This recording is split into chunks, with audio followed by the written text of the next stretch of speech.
We spend our lives in constant motion.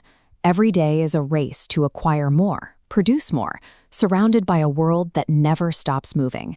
We view this relentless drive as the ultimate sign of vitality and power. But what if this need to constantly push forward is a symptom of a deep flaw? What if the highest state of existence requires absolutely no motion at all? In the 11th century, the Persian philosopher Naser Khosrow wrote a foundational text called the Khwan al-Akhwan, or the Banquet of the Brethren. Inside, he lays out a deeply counterintuitive idea.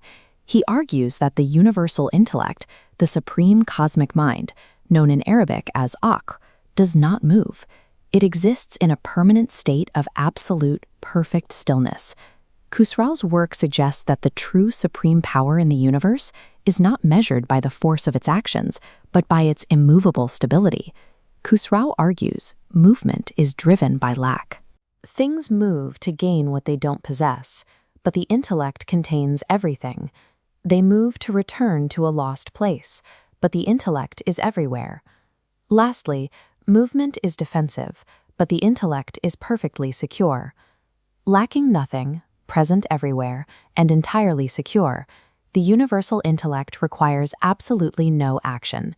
It rests in perfect stillness, acting as the silent, unmoving foundation supporting all other cosmic motion. This idea echoes loudly through the work of later Sufi poets like Rumi. To explain the chaos of human life, Rumi often pointed to a massive stone millstone, spinning in endless circles. His focus, however, wasn't on the heavy, grinding stone. He directed our attention to the unseen, perfectly still iron pin at the dead center. The stone can only spin because that central axis refuses to budge. That silent pin mirrors Khosrow's universal intellect. In this tradition, the ultimate goal of the human soul is to stop reacting to the spinning world, pull inward, and reunite with that divine stillness. We see this exact same deduction in classical Western philosophy. Aristotle argued for a prime mover, or an unmoved mover, an original source of all action in the universe that itself remains entirely static.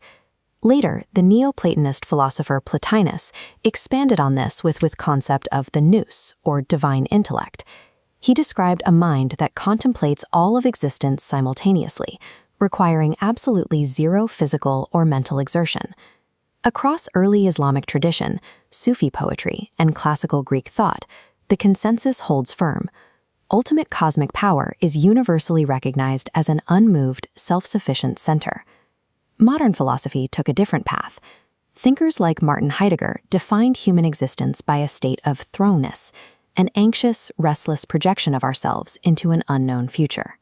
Today, modern Western thought largely equates stillness with stagnation and even death. To be alive is to be constantly moving, producing, and reacting. But ancient East Asian traditions maintained the older wisdom. In Chinese Taoism, the Tao Te Ching introduces Wu Wei, a concept translated as effortless action or non-doing. Taoism argues that true efficacy relies on aligning yourself with the natural, quiet center of the universe, rather than engaging in frantic, exhaustive scrambling. Similarly, the Buddhist state of nirvana is defined by the extinguishing of craving. This directly aligns with Khosrow's definition of movement. If motion is driven by seeking what we lack, then eliminating that feeling of lack naturally brings the mind to a halt. Eastern philosophies and Khosrow's Persian logic arrive at the exact same diagnosis. Human suffering is a symptom of restless attachment, solvable only through radical inner stillness. When we apply these frameworks to our own lives, living in a hyper-connected society practically guarantees exhaustion.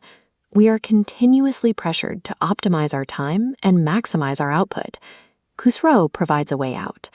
He prompts us to recognize that the daily urge to consume, to scroll, or to worry is just a mechanical response to a perceived lack.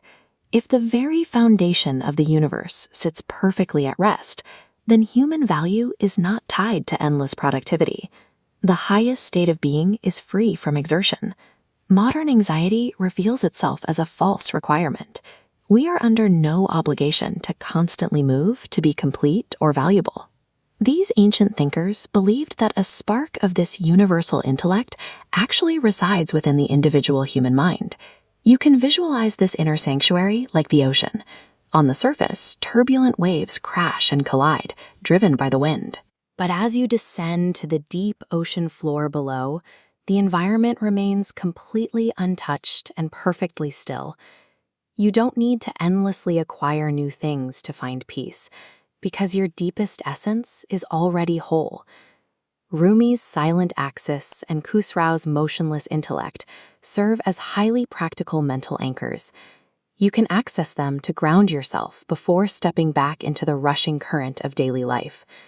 True power is the ability to simply stop, breathe, and return to the quiet perfection of your own center amidst a chaotic, dancing world.